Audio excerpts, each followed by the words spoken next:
September Library Trustees meeting. We're going to review and approve the August 18th meeting minutes, do the monthly vouchers and financial report, go over Matthew's director, and any topics that have come up in the last 48 hours. Okay. The next meeting is October 6th, which is a week early. Does anybody already know they can't make it? I want to make sure people, anybody have any? I will. I'm sorry. This is Lori, and I'm on the meeting, and on October 6th, I'll have a Lake Ponds and Streams Committee meeting, just like I have tonight. This seems to happen every September. And Okay, yep, Mm-hmm. okay, Maureen is trying to find the link. I told her where to go to get it, so. okay, Okay. all right.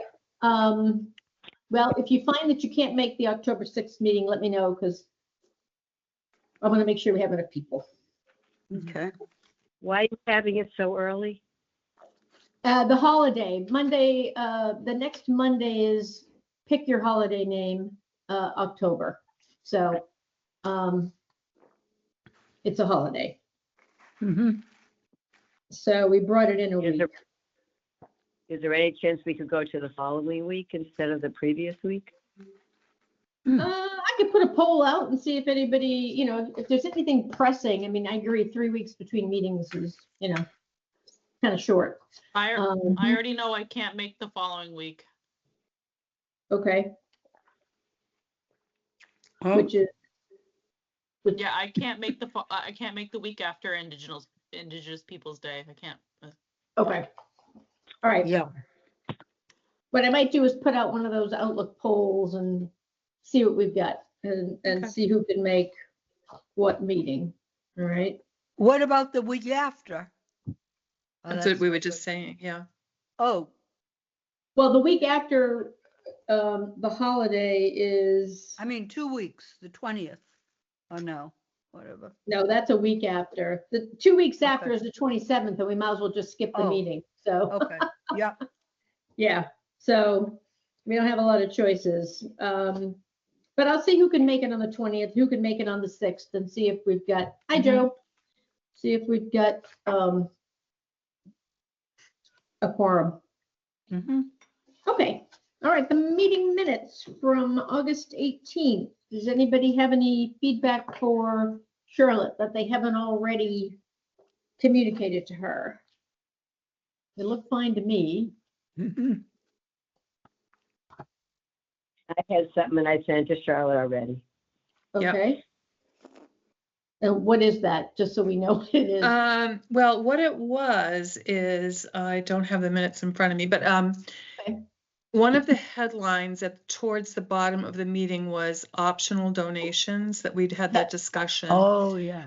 And then in the body of that, underneath that, I wrote about optional donations, because that's what we said at the meeting, and that's what the title was on the agenda. And Lori Yeah. correctly pointed out that we actually call it suggested donations. Okay, But for the purpose of the minutes, I have to keep what was, you know, what was there and what was Okay. said. So, Okay. but yeah, she's right though. okay, all right. Well, I just know that that's what I've seen on flyers, and I know that's what 140 Arts uses, and I think that's the term that we typically use. Definitely, yeah. I think. Yeah. Okay. Going forward, we will definitely make sure of that. Well, we may not use the phrase suggested donations, though. Remember, we thought, I'm not sure, but anyway, it doesn't matter. Well, I forget what we called it in the meeting. I don't remember it being suggested donations either, because suggested makes it sound like there's an entry fee. So I don't know. I can't remember. It's such a touchy subject. Well, we said optional at the meeting. That's what we were using as Yeah, the term. right. 'Cause suggested, like I said, makes it sound like it costs you $5 to get in. So, all right. Anyway. Yeah, that's a good Again. discussion we need to have. We'll probably have to have a separate meeting just on what to call these things. All right, someone want to And I make a motion? Somebody have anything to Okay, go say? What was that? I'm just saying, I think the intention is for people to give whatever the suggested donation. That's what the hope is. Well, that's what the But hope that's is. for now. So I move that we accept the agenda, the minutes as amended, Charlotte? Well, you didn't Well- end up amending it, right? Because we used Well, I that didn't term. because we didn't say suggested donations at the meeting. The minutes are just a historical record. Right. We don't, they don't have to, you know, I mean, I hear what you're saying, Lori. I agree with you 100%. It's just that that's not what we didn't say suggested at the meeting. But I can put, Well, I can put in parentheses if you want, like, you know, going No, I don't forward. care. I'm just trying to make a motion to pass the minutes. And so Okay. I don't know. Okay. Accept the minutes as written. Yeah, Yeah. I mean, as Yeah. written, that's what we called it in the meeting, so Mhm. that's, Very, that's what the minutes Okay. would say. So, okay. Do I have a second? Second, Judith. Okay, thank you, Judith. Mhm. Any more discussion? Okay, let's vote. Lauren, Aye. Lori, aye. Judith, Aye. Alicia, Aye. Charlotte. Aye. Joe, you can vote on the minutes if you want to, or you can abstain. I know you were in and out of the meeting. Okay, if you have an app, I'll abstain. Okay, yep. And I am an aye. And I'm Oh. here, Maureen. Oh, Oh, hi, Maureen. sorry. I can't see you, I That's- guess. Oh. Is there anybody Uh, else who can't see me? No, that's all right. Well, I think we need to, yeah. I can't see you either. I see you under people, so Yeah. I know you're here, Oh. so I can see that. Okay, perfect. Maureen, you wanted to vote aye? Aye. Oh, Okay. jeez. Okay, the vouchers. Matthew, is there anything you want to tell us about the vouchers? Wait. Anything specific?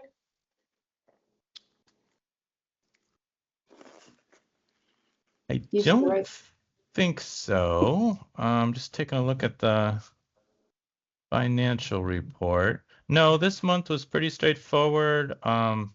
It was only 3 weeks since the last meeting, so a little bit less than usual, and it's almost all materials.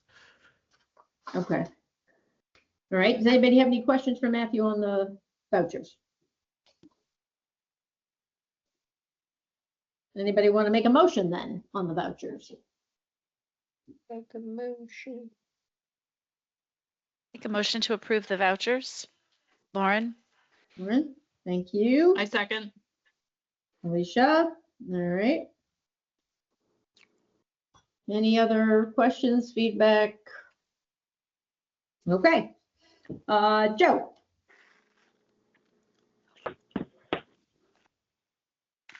Aye. Or- Charlotte, Aye. Alicia, Aye. Judith, Aye. Lori, you're still here, right? Aye. Aye, yeah. Okay, Maureen, Aye. okay, Lauren, Aye. and I am an aye also. Okay. The financial report. This is our, I have a question. yep. Go ahead, I Lori. have a question about the report. Matthew, does the financial report include the vouchers that we have right here in front of us? Yes. So the let me pull it back up, see what the prior use column, that is before we started this meeting, and the expended column is after you approve the vouchers, and then the column in the middle, those are the vouchers that you just, with all the red, those are what we're approving tonight, Oh, and then the expended is those two columns added together. It makes sense to do the vouchers before the financial report, doesn't it? The way we're doing them. Yeah, I mean, I don't know. So all the vouchers are like bills that we've already gotten. So I'm not actually sure, like, if the trustees looked at one of the vouchers and said, "Hey, we don't think we want to pay this," which has Right. never really happened. I don't know, like those are things we've already purchased and are already using. So I think it would be a more a matter of, hey, let's do something different in the future, as opposed to, hey, let's not pay this bill that we already have in front of us. Well, that's odd that we're approving things after the fact. Isn't that a little bit odd? Well, the town will not pay for anything it hasn't received, so we can't, I see. Right. and Yeah. generally the trustees delegate. I mean, in order for you, I don't think there would be any possible way for you to approve every purchase before I made it, right? You don't want me calling you up and saying, hey, I need a pack of pens and an 8.5-inch book jacket. Is it okay if I order them? Could you Right. submit I an thought that- invoice prior to? So it sounds like what you're kind of talking about is purchase orders, which is a process where you approve money for specific purchases and then go out and spend it. The town of Upton does not use those. Huh. Basically, the budget categories, when we approve the town budget and we break down the expense account and we say, okay, this much is for materials and this much is for, children's supplies. That's kind of the process by which the trustees pre-approve expenses, right? They're saying, I go to you and I say, well, I expect to spend this much on this type of thing. But, generally you say, all right, $1,500 on children's supplies, and the trustees don't really get too concerned about, is that markers or crayons or, construction paper. It's just, this is what you need to run the department. Yep. But certainly if you do see something on a voucher that is questionable or you're not sure what it is, please ask. And then you certainly can say, hey, we don't think this was a good expense. Don't do it again in the future. Right. Right. You mean the trip to Belize for August should have been something we checked into? Right. Okay. Anything else on the financial report, Matthew, that you want to tell us?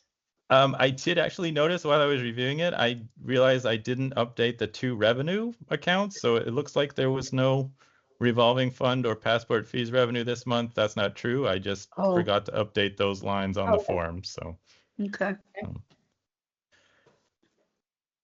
All right. Anybody have questions for Matthew? Yeah, did you have many passport applications? Just curious. yeah, this month, let me see. It was a little lower. So we were at 24 for August, which, usually we're in the mid 30s. So it was a little lower, but we definitely have, pretty much the standard amount of passport revenue that'll go into those accounts. I just forgot to update those lines on the spreadsheet. Okay. So we typically have about 30 a month. Yeah, that's on average. I mean, it goes up and down. I mean, I think the highest we Yeah. ever had was 47, and that was the month where I came to the trustee meeting and said, "Oh, this is getting a little bit much."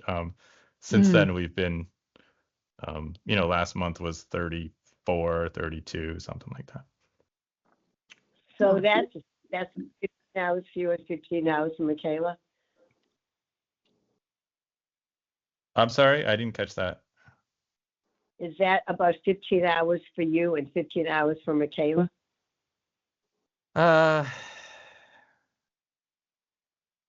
Which one is about an hour? Probably less. I could, sometimes people come in and it's a family, like on Saturday I had a family of 5 and it took me more than the 45-minute appointment, but it took an hour. So doing 5 at once is less time than doing 5 individual appointments. And then aside from the appointments, then you've got the processing we do on our end. They're, taking them down to the post office. So, Right. yeah, I mean, that's probably not a bad, probably that's pretty close, maybe an hour on average, over the course of a month. And it's pretty much half and half. I mean, I do most of the Saturday ones. Michaela does most of the evening ones. I do more of the taking paperwork down to the post office part of it. So yeah, that's Mhm. probably not a bad estimate, an hour per Mhm. appointment split evenly between Michaela and I. Okay. Someone want to make a motion on the financial report? Yes, I move we accept the financial report as written. All right, Judith, do I have a second somewhere? Maureen, Second. aye. All right. I saw you, Alicia, and I also saw Maureen. We'll give it to Whatever, doesn't Maureen this matter. time. As long as Okay. no one, not long as it gets done. Yeah, all right. Mm. Okay. Anything else? All right, let's vote. Judith, Aye. Alicia, Aye. Lauren. Aye. I'm going to move your names away from each other on my sheet. Charlotte, Aye. Joe, Aye. Maureen, Aye. Lori, Aye. and I'm an I as well.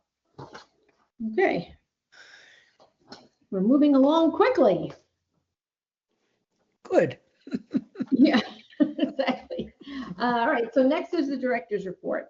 Any highlights for us, Matthew? Any discussion points?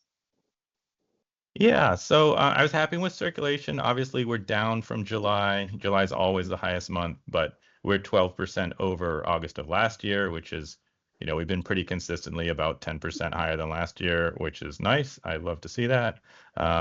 We actually did set a new all-time record for average number of patrons per day, which is up to 178, which Wow. is nice.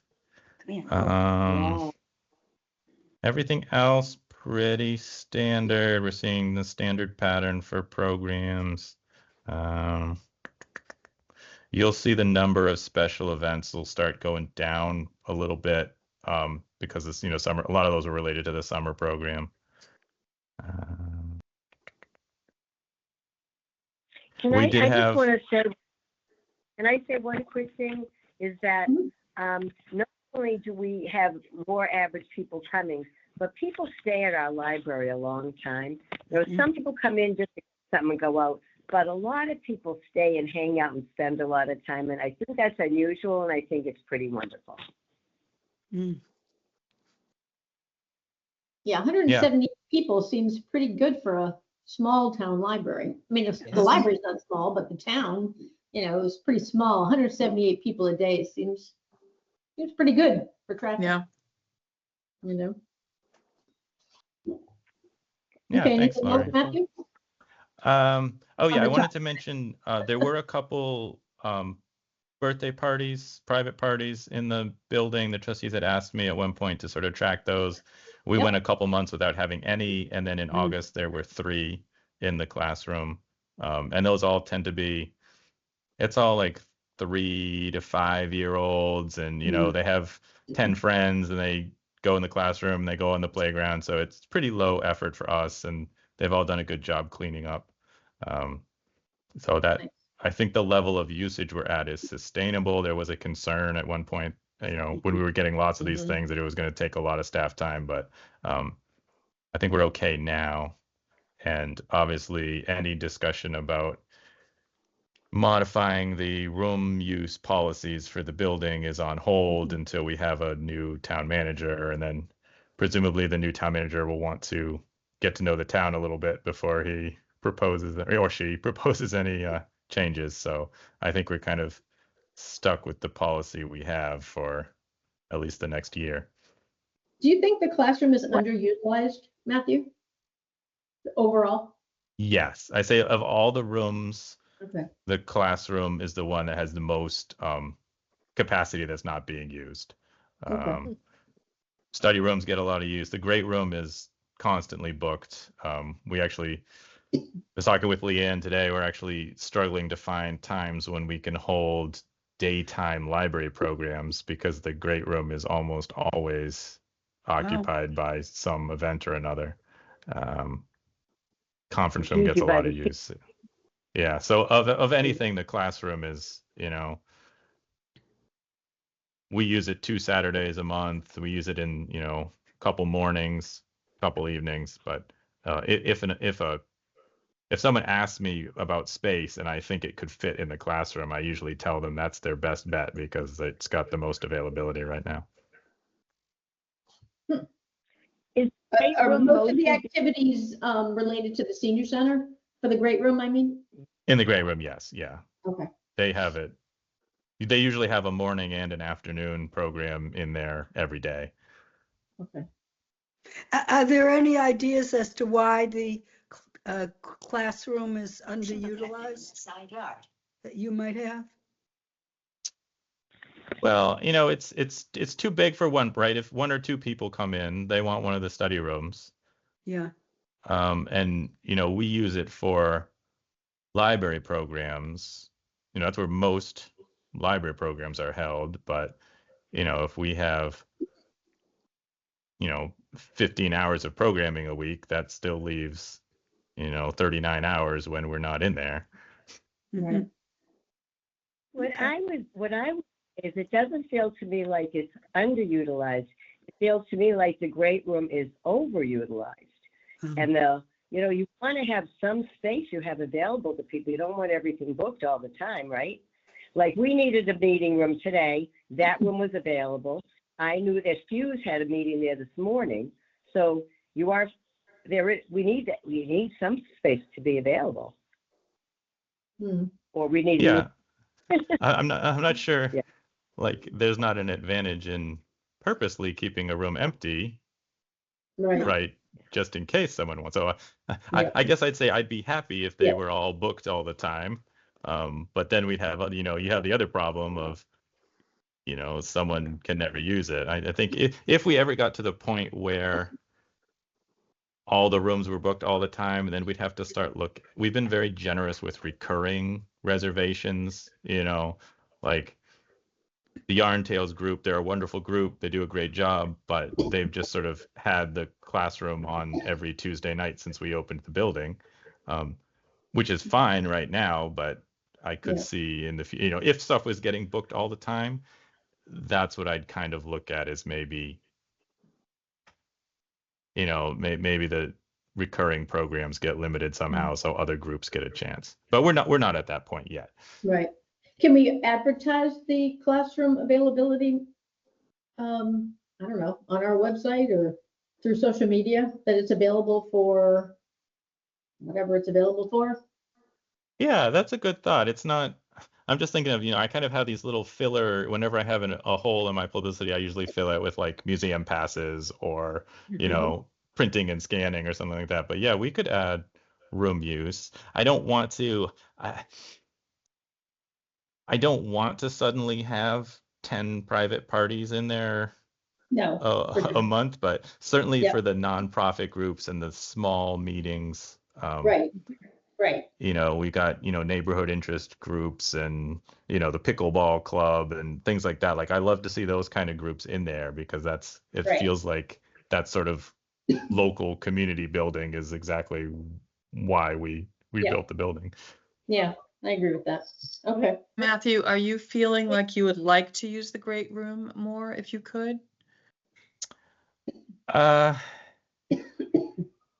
and it's funny. Leanne and I were actually just talking today because she's already planning next summer's programs, and we're gonna have some conversations with Tanya. I think the only thing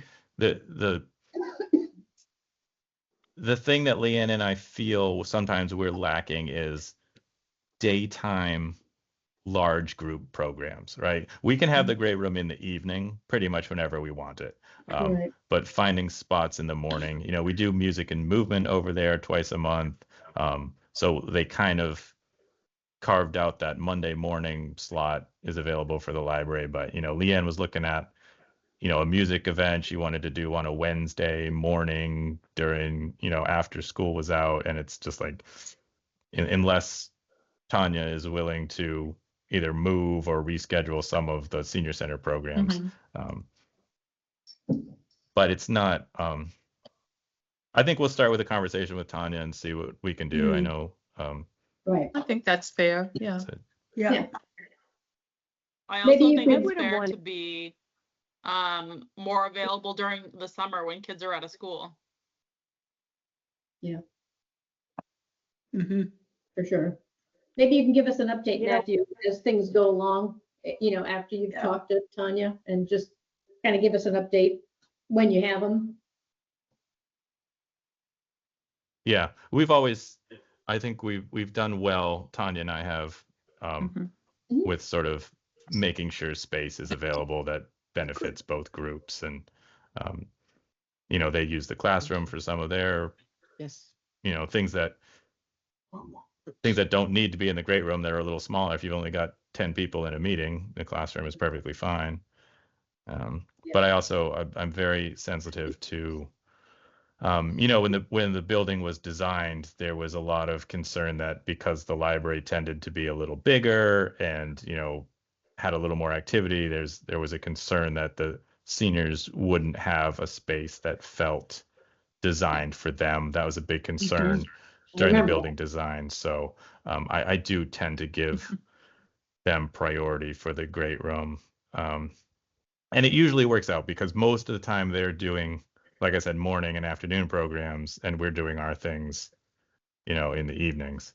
So it's just occasional, every once in a while it's like, oh, this would be really nice to do during a morning. But you can't. Mhm. Yeah. Well, Okay. it sounds like you have a nice relationship and that you'll be able to work Yeah. it out. I think so. So, yeah. Good. Okay. Anything else Um, until we get to discussion items? Yeah, I kind of lost track. We were Okay. talking about the private parties that picked up a Yes. little bit. Yep. We've got some exciting things coming up in the display case. We went a couple months with not much in there, but now some people are interested, so that'll be fun. Some school stuff. I That's just wanted good. the classroom, if I may. I think that if we get a lot of private parties and then nonprofits want to get in there and they can't, we'll end up with a different problem. So now it's feeling to some like it's underutilized, but I'm glad there's some space there. So when people come, there's somewhere to put them at this point. If we book it a lot like the great room is and everybody comes and they're frustrated and wants to do something, then we will have a different problem. So I think we want to try and find just that right balance if we can. And the other question, Matt, is like when there's a private party, what is the commitment of staff time for that? So in the classroom and the great room are very different. The great room, it's older. So the classroom, all three of those last month were Saturday afternoon small child birthday parties, and the staff time commitment is pretty minimal. Usually I'm there. I work most Saturdays, so usually it's just greet the person, unlock the furniture closet, show them where the bathroom is. They usually do all the setup on their own. Occasionally, they'll ask, "Oh, can we have another trash bag?" So, it's just getting something out of a closet for them. And then when they're done, I tend to just, glance the room over and make sure that it got cleaned up sufficiently. No one has ever, everyone's sweating. I tell them when they reserve the room that, wiping off the tables and sweeping the floor is your responsibility. No one's ever had a problem with that. So it's stuff that I would expect to be doing on a Saturday anyway. And then there's a little bit of administrative time, right? When the application form comes in, I've got to, review it and see what else is going on and sometimes exchange a couple emails. So it's not a huge burden, and it's similar to what I'd be doing for the conference room anyway. I feel like it's just sort of part of my job to answer those emails and let people use the building. Okay. Okay, thank you. I'm going to have to go to my other meeting for a minute, and I'll try and come back if I can. Okay. Okay. Okay, bye, See you. Lori. Bye-bye. Forward, I know without me. So, okay, see everyone. Bye-bye. Hi, Lauren. Okay. Any Francie. other questions on statistics or programs before we get into the sort of discussion items? Nope. Hi, Fran. We see you. Mm. Hi. Oh, this next one was Lori's particular interest, and she just left. Well, anyway, I did send. There was a request last month to sort of let the trustees look at the specific titles that we were purchasing on Right. Overdrive. I did send that report out. Yeah. So it's pretty much half audiobooks and half ebooks. I left the prices on there. I thought maybe that would be interesting because it was an invoice kind of related question. Mhm. So I'll just say if you see anything on that list that you wanted to talk to me about, either email me, or if you know it, ask me now. Mhm. I don't intend on sending that out every month. Again, we don't tend to pre-approve every title we buy, but I can do that periodically. I could do that, twice a month or twice a year or whatever, the trustees, if you find that of interest.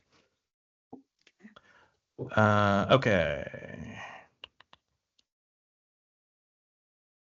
So, just briefly talk about what we're calling our after-school programs.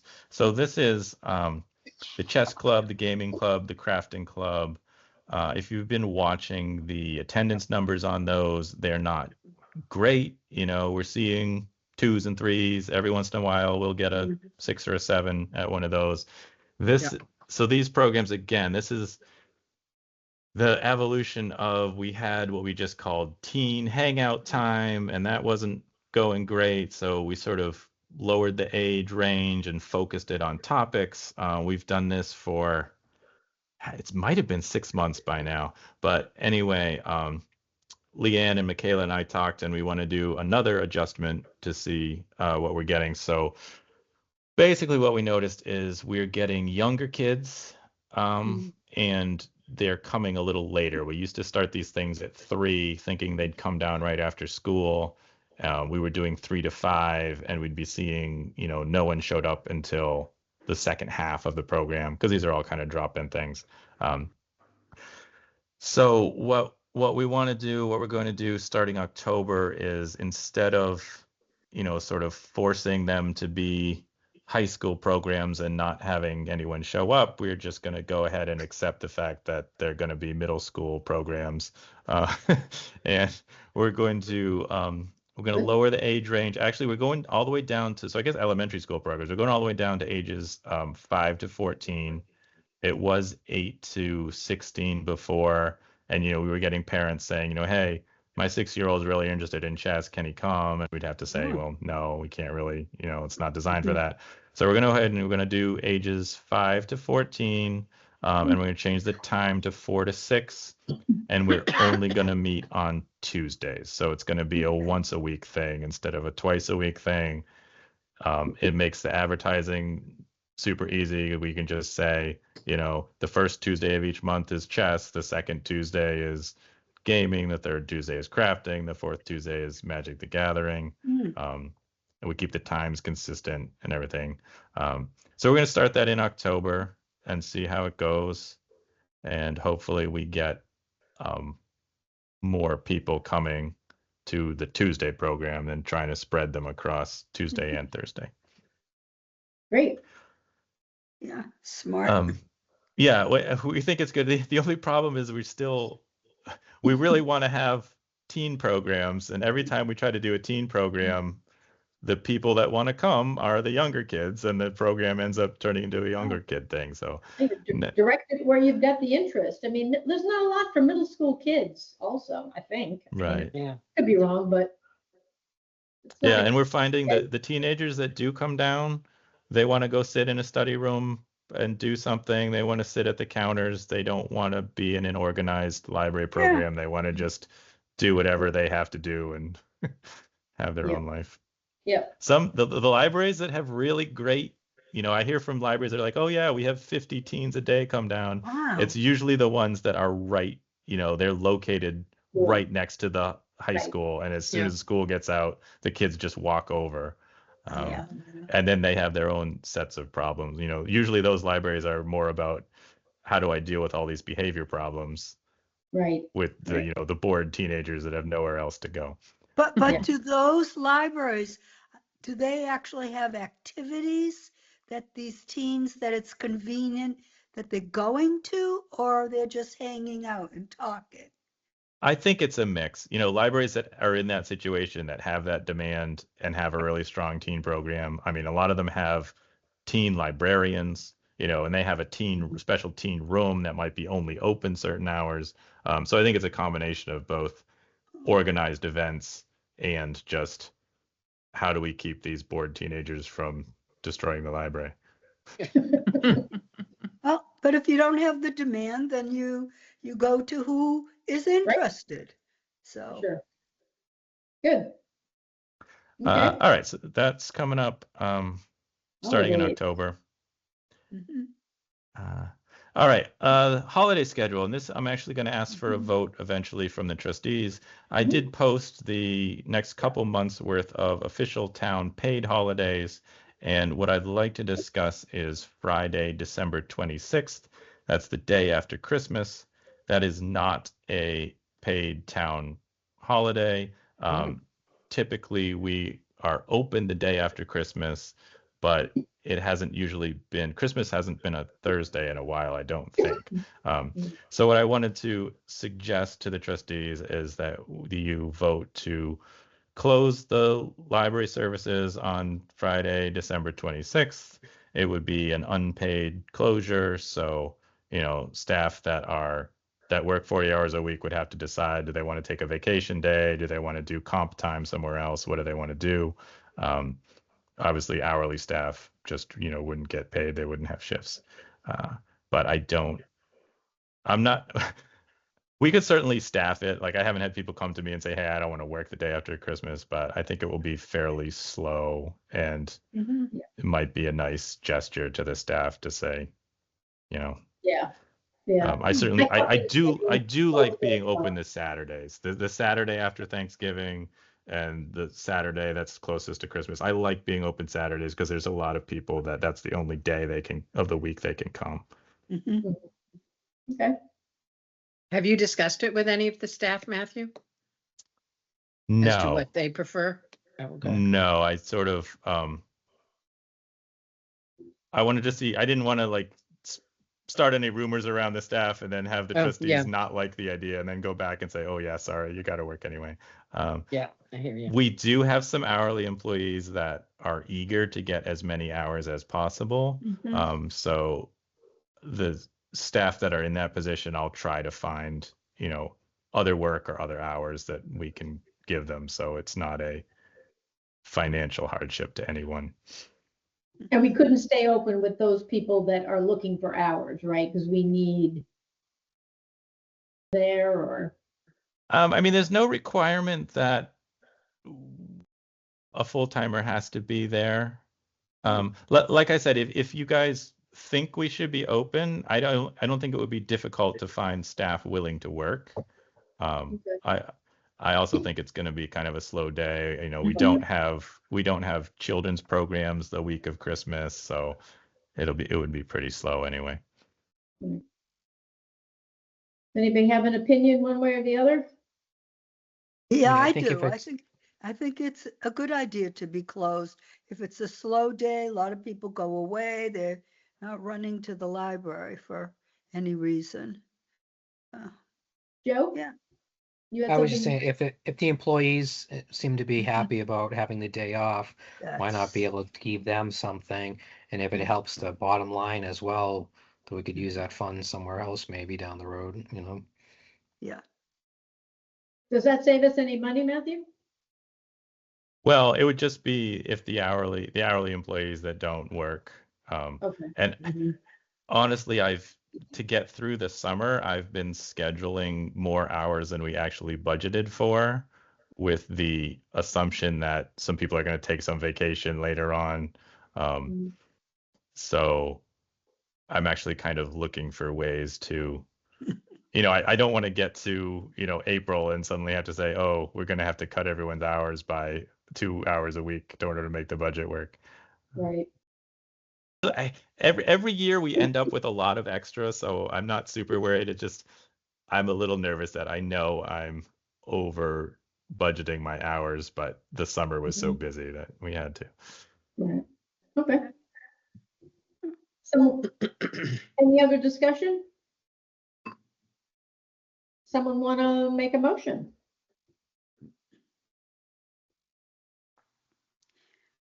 I make a motion that we have the Friday, the 26th off.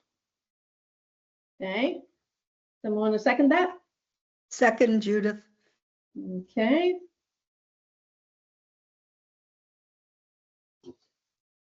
All right. Lori has left us, but Fran has joined us. All right, so we'll make sure I have everybody. Okay, any more discussion? Okay, let's take a vote. Lauren, Aye. Maureen, Aye. Fran? We couldn't hear you, just thumbs up. Okay. Judith? Aye. Okay. Alicia? Aye. Okay. Charlotte? Aye. Joe? Aye. And I'm an aye. Okay. All right, thank you for considering that. Yep. I will pass that on, the fact that we're going to be closed to the senior center and see what they want to do. I know they have a different process. If they wanted, Tanya wanted to try to be, and then we could close the whole building and it might be nice. But there was a day last year, I think that we voted to, it was our training day where she started going through the process of maybe closing her department as well, and then her chain of command told her she couldn't. So I don't know if they'll end up being open or closed or not, but maybe the fact that you guys just took that vote might give her some, Mhm. something to use to suggest that her department could follow suit. Okay. Strategic plan? Yes. So we talked about the fact that we need a new strategic plan, and that we need to get some input from the trustees. We talked about this last month, and then at the end of the meeting, the decision was that I should send out some information and documentation for the trustees to look at.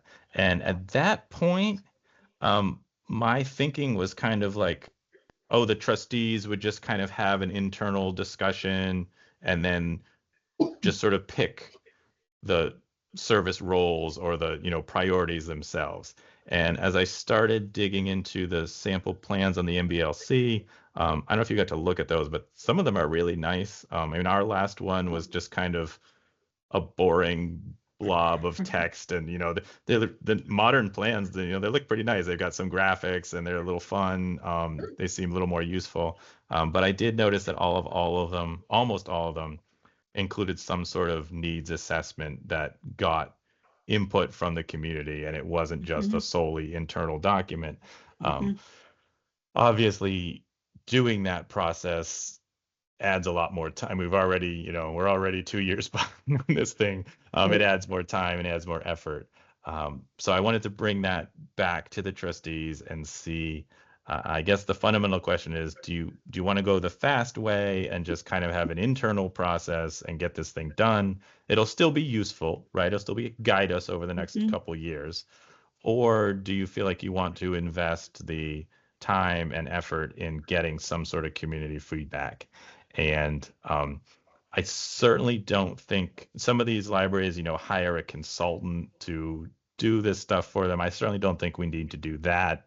I think that the two ways that would make sense for us is some sort of survey. We put some options, or put a survey together and send it out, or the focus group method, where you set up a couple public hearings or whatever you want to call them, workshops, and then invite members of the public to come in and talk. And my idea that I had, because I was also looking over my goals for this year, and one of them is a communications marketing goal, and one of the items in there was think about a townwide mailing as an exercise of marketing. And in my head, I was thinking, well, we could maybe make a really nice thing that has, if we do a 1-page mailer. One side of it could be, you know, aimed at people that don't use the library. Here's services we have you might not know about. And the other side could be, you know, a short survey of what would you like to see, and we can kind of do two things at once there. So that was my thought, as the maybe the easiest and best way if you did want to get some public input. So I'll listen to your thoughts now. If I remember right, we were talking about this being required to apply for grants, right? Yes. So we have none of the grants that are linked to this are things that we expect to apply for anytime in the near future. The big one is the construction grant, which obviously we don't need anymore. And there are some sort of programming grants and things. A lot of them are needs based in such a way that Upton's not eligible. You know, they're based on the, you know, income of your community. And some of them are up in the air because of federal funding getting cut. So there, you know, there isn't anything in the next, I would say, year that we are missing out on by delaying the strategic plan. It's just the fact that we've been delaying it for 2 years now. Right. Well, taking the long approach seems nice if we had the time, if we had the luxury to do it, right? Yeah, surveys, in my experience in schools, are difficult, right? I mean, they're very time consuming creating them, and difficult. But I mean, it seems like you'd be willing to do that, Matthew. Yeah, I'm honestly, I'm not a huge survey fan, partially because, as Charlotte said, they're difficult to make, and you can, the way you phrase the questions can Right. very much influence the results. Yes.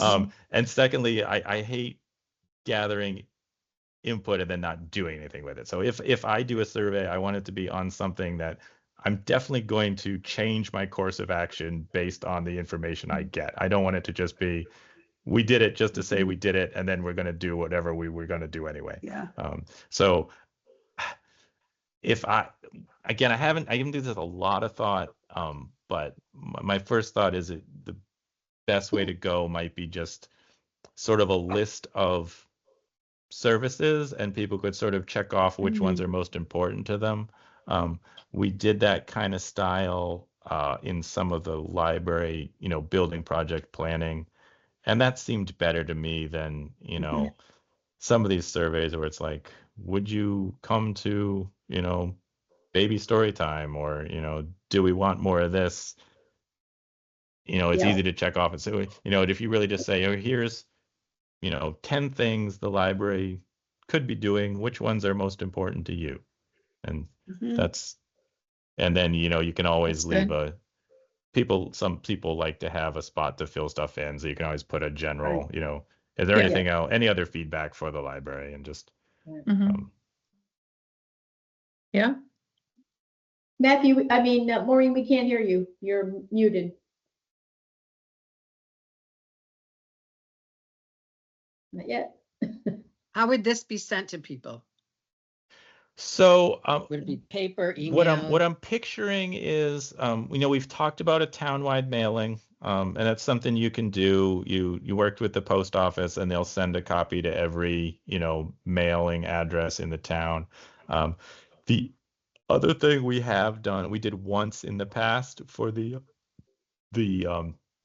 construction project survey, the town clerk actually was willing to do it as an insert with the town census. So that, in some ways that's nice because it's a little more official, and, you know, people that are filling out the town census might give you more feedback anyway. I kind of, for this one, I'm kind of leaning towards the independent mailer, because I'm picturing, you know, if all we were doing was a survey and it was kind of boring, and, you know, then I'd think about the town census. But if we want to do it as a marketing thing, and, you know, maybe the other side is a little more colorful and, you know, talks about the stuff, you know, is the sort of thing that maybe you'd, you know, put up on your fridge, or, you know, share with a neighbor or something. I think that might be better as just a standalone mailing. Would you put a link on it so that people could do the survey online once they Yeah, receive that's what we this usually mailer. do with all of Yeah. our surveys is, That's good. a link to a QR code or Mhm. whatever. So, Yeah. you can either, if you want to fill out the paper form because that's faster and you won't forget about it, you can drop it off at the library. If you want to fill out the, go online and do it, you can do that too. Mhm. And we don't usually worry about, link or making you, if someone, I don't care if someone in, Grafton accidentally fills it out or, no one's trying to, it's not like American Idol where, you can, if you submit the same answer 50 times, you get a better vote or something. Mhm.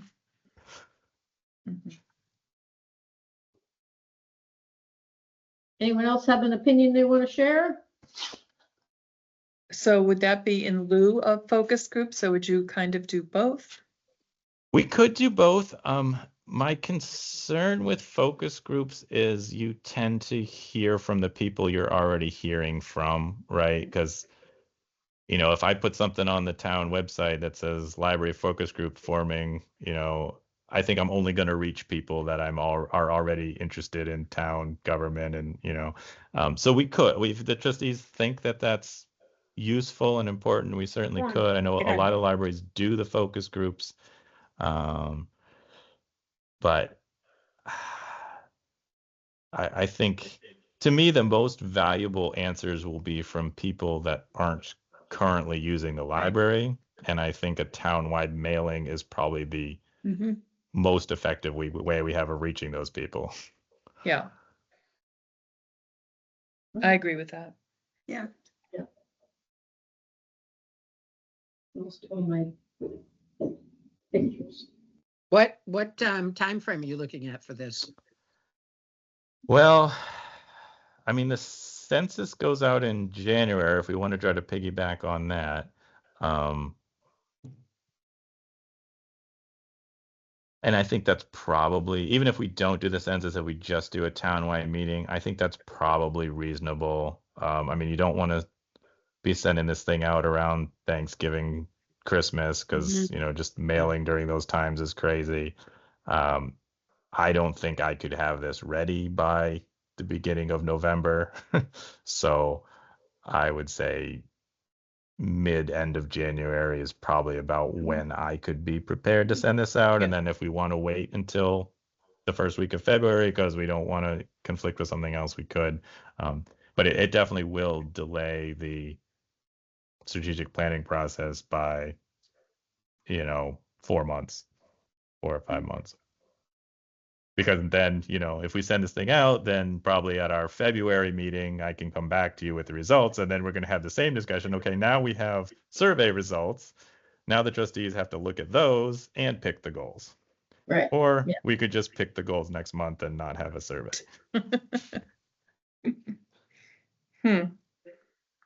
Well, it would be nice to know what the general public would like to see if they do fill it out. Yeah, and just we us. are, like I said last month, we are a little bit of a blank slate right now. All the previous goals have been so driven by accessibility and space issues that now we have a little more openness to consider Right. other things. Could we do a little bit of both and create a strategic plan for this year and then do a survey for the prior year, or is that just too much? So there's two things. There's the long range plan, which is this big involved strategic plan, big involved process. And then there's the action plan. And the action plan you're supposed to do sort of every year. And that's kind of, and we did one of those in 2022, I think was the latest one I saw. So we could do an action plan for this year and then do the strategic plan afterwards. That I don't doesn't know. make sense, though. It might be duplicate. Yeah, you might be just duplicating. Like, why would you do that, right? If Right. there's no Wrong if there's order. no penalty to not having the strategic plan, Right. why do an action plan just to buy time? Right? Yeah. Mhm.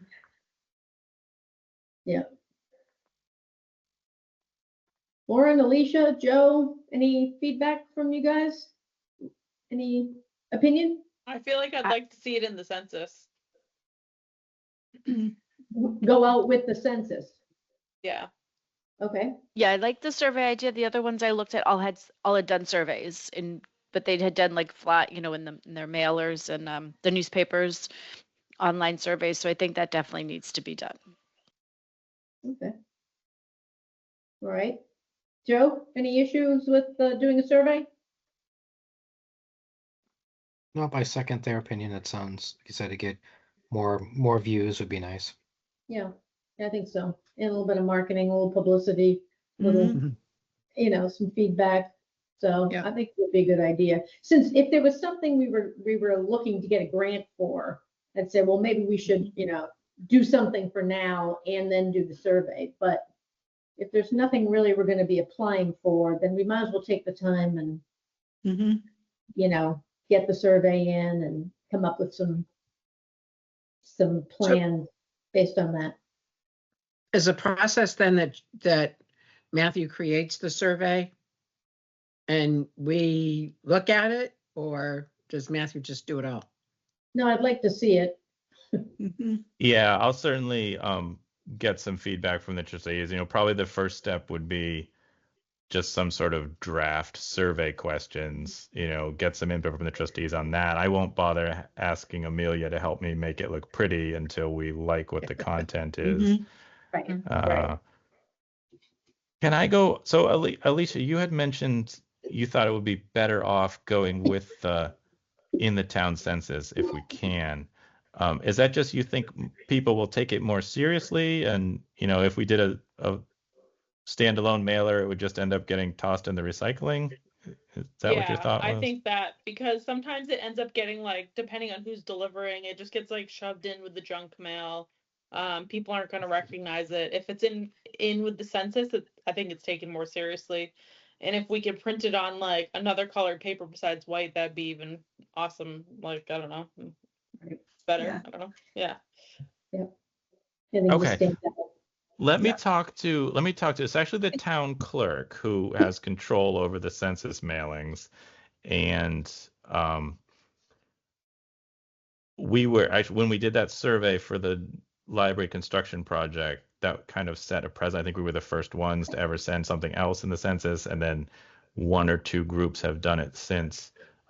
So let me talk to her and get some information on, are they willing to do it again? Are there any restrictions on, type of paper or weight or length, and also, is there any other group that has approached? Because I know she doesn't want the census envelope to suddenly have, 5 things in it.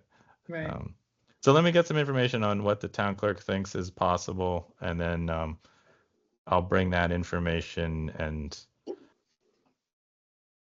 I was going to say maybe a draft survey, but if our meeting is October 6th, I don't know if I can't promise I'll have a Do draft both. survey for you to look at by then, but I can try. Right. Okay. Okay. I think it's Yep. just making sure that we talk to the town clerk before someone else approaches her. Yeah, I'll start that conversation, and maybe you can weigh in on this, but my thought was maybe if we go in the census, they might want a little less marketing and a little more sort of business like, I think if we're doing our own mailer, I was kind of picturing, kind of maybe a glossy kind of a marketing flyer. But maybe we have to separate those two things. Maybe the sort of more boring, give me your information survey goes with the I census, and then think we do a separate marketing thing. I don't know. I think you can do it tastefully by maybe just being like, follow us on, like, at the bottom of the survey, be like, for more information on the library, follow us on Instagram, or here's our handle and here's our website, like, check us out for monthly activities. Like, you could keep it short. Yeah, Yeah. See what she says. I might still want to do a townwide mailing later Mhm. if we go into census, just because I feel like that it might be a nice piece of marketing. I'll get an idea how much that costs too. If it's $500, that's one thing. If it's 2,000, that's another. Right. I just remember, I think the RecCom did a Kids at Play mailing, and I remember seeing that, and it was nice. It was, a little bit sturdy. It had some heft to it. It was colorful. I think the men's club sometimes does them for the fireworks, and when I Right. get those, they That's kind true. of, it stands out a little more. It's not just something, if it's in an envelope and it's folded up, it looks like junk mail. I might not even open it, but those kind of shiny flyers, I think, work pretty well. Mm. Yeah. But I'll Okay. look into both options and see what. It sounds like the trustees are going to vote to do the survey, and so we could continue discussing it. But I think you should actually maybe have that vote so I can move forward. Matthew, did you put, or did we put envelopes, return envelopes into the town clerk's mailing for us too, or was it just strictly No, online? they got returned with the census, and she was actually willing Oh. to have a separate box. So when they got Oh, wow. returned, she put the census in her box, she put the library survey in another box, and just brought them over to Okay. us. So that Oh my was gosh, really nice that that's she did really nice. Yeah. that. Yeah. Okay. Okay. Well, does someone want to make a motion about at least exploring survey options? We're not going to make a decision on exactly what we're going to do yet, right? But to have Matthew explore those options for us. I move that the library trustees give Matthew permission to investigate survey options. Mhm. Does that cover what we Second. need? Mm-hmm. Who was that, Alicia? Okay. All right. Okay, so we've lost Lauren. And okay, and lost Marie. Okay, any other feedback before we vote? Okay, Maureen, Aye. Fran, I'm sorry, I was trying to, I lost the picture. I was trying, so I'm a little behind. I was wondering if we need to say in that, what the survey is for. If we just call it a survey, that doesn't really explain anything. Yeah. you mean in the minutes for the vote? For the, Yeah. for the vote we're doing now. It's not specific at all. Sorry, I could have done that like, a minute earlier, but I couldn't get the button to work. That's okay. So you mean a survey to the patrons or actually residents, really? They don't have to be patrons. They can just be residents of Upton. I'm talking about what we're voting on now. If we just Right. say survey, I think that's. It's just a draft. We haven't even written a draft or talked about anything that it's going to contain yet. Yeah, it's just, so Charlotte, you can write it up so that you can describe what the survey would be, just generally, right? Yeah. Okay. Mhm. Yeah, I'm fine with that. Okay. And I would say aye. Okay, Judith, Aye. Alicia, Aye. Charlotte, Aye. Joe, Aye. and I am an aye. Okay. So should we put this on next month's agenda? Or do you think that's too soon? It sounds like it might be too soon if it's the 6th, right? Let's put it on the agenda. And Let me I'll just- see what I can come up with. Sometimes if I know it's an agenda item, that might prompt me to get a little bit more on top of it. At the very least, I can get some information from the town clerk. I don't know if I'll have Sure. any sort of draft. Well, you can give us I will enough- try. I'll try to have some draft survey questions. That shouldn't be that hard to just get, Yeah, sort of an an idea update's of good. what I want to ask. Yeah. okay. All right. And state certification, I think that's the last thing. Yeah, the Okay. last thing I just want to mention, so this is the next piece. Every year we do the ARIS form that we talked about. That's, sort of an information gathering piece. And then the last piece of essentially it's our state aid application, and it includes the financial form. So this will all be all the financial information from fiscal 25, and then we have to certify that the town is supporting the library adequately in fiscal 26. So the way the timing on these works out is it's due on October 3rd. So I'm gonna, as I did with the Eris, I'm gonna have to ask Debbie to sign it as the chairperson and get it submitted before we actually have a chance to review it. It's really, it's informational. So there's not, if there's a number that's interesting and you want to talk about it, that's fine. But it's not like we could change the number. Right.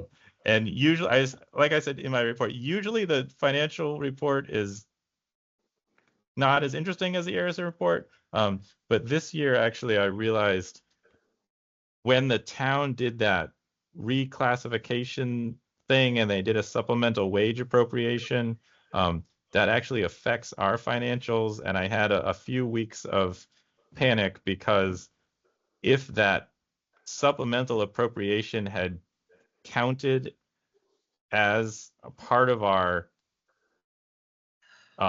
budget, we would not have met our materials requirement, because our materials requirement is a percentage of our whole budget, and we skim, so we just barely make that. So like adding $8,000 in wages to our budget would have caused us to not meet the materials requirement. So I woke up, I think I was driving home one night and I was like, oh my gosh, I didn't even think of that during the town meeting vote.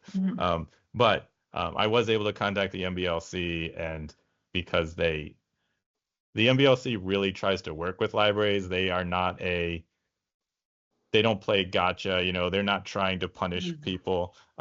The rule actually is if you get a supplemental appropriation, you're allowed to use the lower initial amount for calculating your materials requirement. So it might make, the reporting is a little different. It might show up in a few places on the report. But I was like, oh, I got the call back from the MOC. I was like, oh, thank goodness. I was like, what do we do? We're going to lose our certification. But it worked out. Okay. Anything else? Manual, is that right? Yeah, I haven't done much on that since, well, we did the collection development policy, and then I got as far as making a new table of contents that showed me how many of our policies we actually have to review because they're outdated, and it's kind of a lot. And then we got into strategic plans, so I haven't done much on that, but it's an ongoing project, and at some point we'll get back to, like I said, I at least have an idea of which policies we need to update, and it's kind of a lot of them. And do I trickle them? Do we do one or two every now and then, or do we wait until I have a whole thing done? And a lot of them aren't huge change. The collection development policy was the biggest substantive change. A lot of the others are just sort of, modernizing formats and, moving things from one place to another, or, policies that talk about services we don't offer anymore and that kind of stuff. Right. Okay. All right. Is that it for you? Yeah, I don't think we had anything else. A lot of things that we were working on are a little bit on hold with the town manager situation. Right. But Have they picked a committee yet? I don't know. I know they were advertising for residents to join the committee, but I don't. I tend to only go to selectmen meetings when there's something library related, and then I get caught up on all kinds of stuff. So I don't know if they've actually selected the selection committee. I did hear, actually, Joe Layden told me before he left that they had gotten 3 firms had bid, like recruitment firms had bid on. So the town's going to hire a professional recruitment firm to work with the selection committee.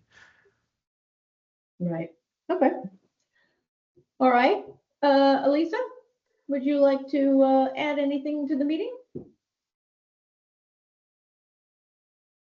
You're muted. Thanks for letting me speak, Debbie.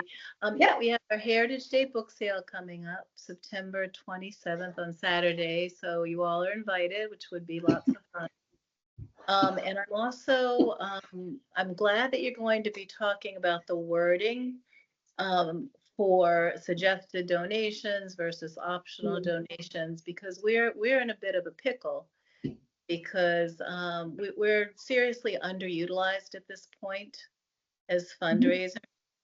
You know, some area, you know, friends groups are raising $20,000 to $60,000 for their library.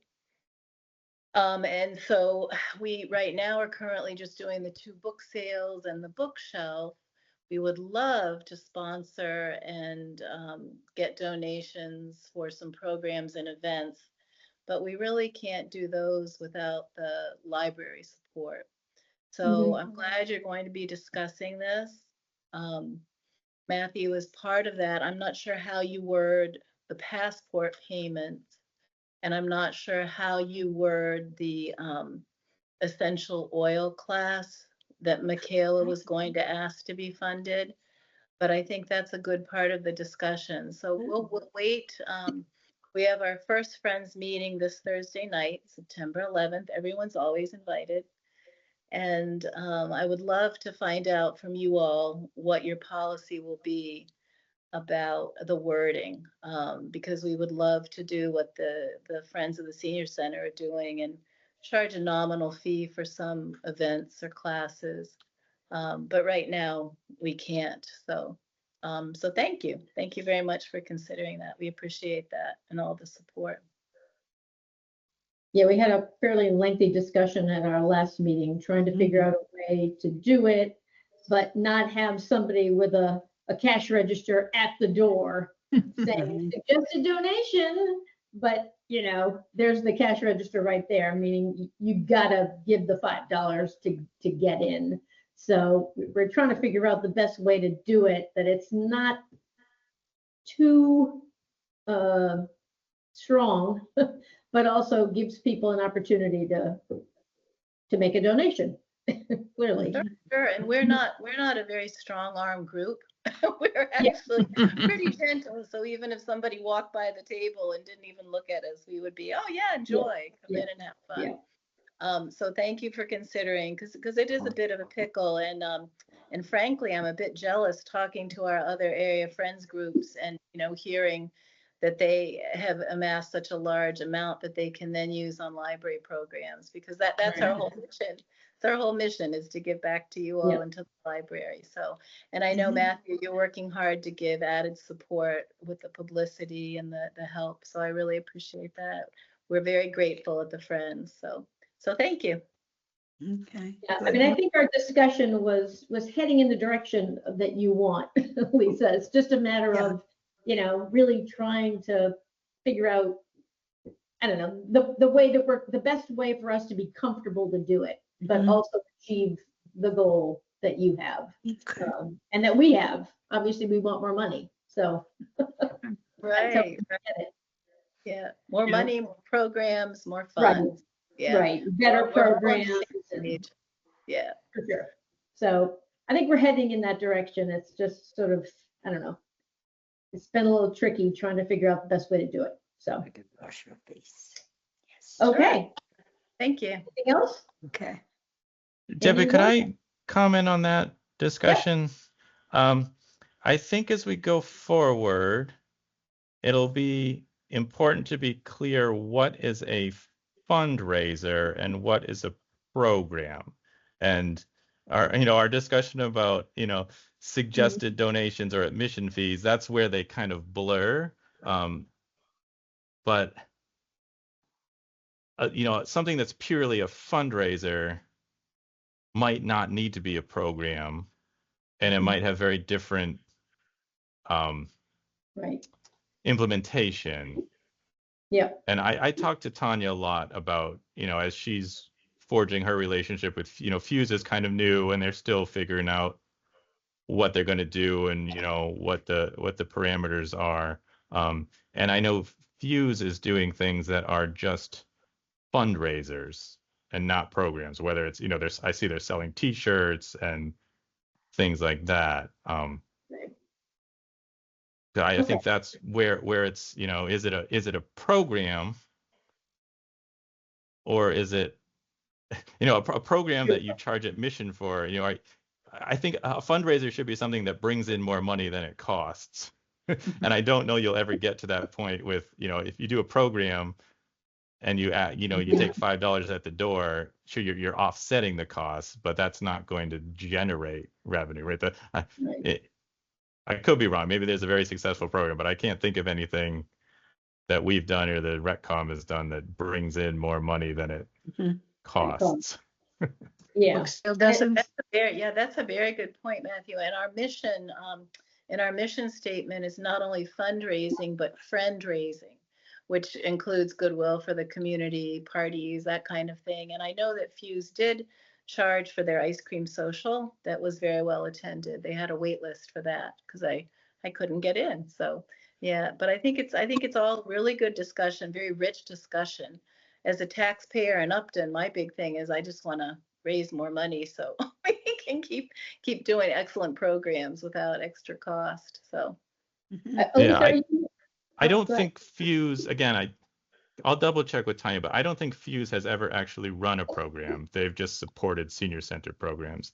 And the senior center has a long tradition of charging admission to their programs, right? They charge for their exercise programs, they charge for their, I think senior dinners are free, but my understanding is those admission fees go to the senior center, not to Fuse.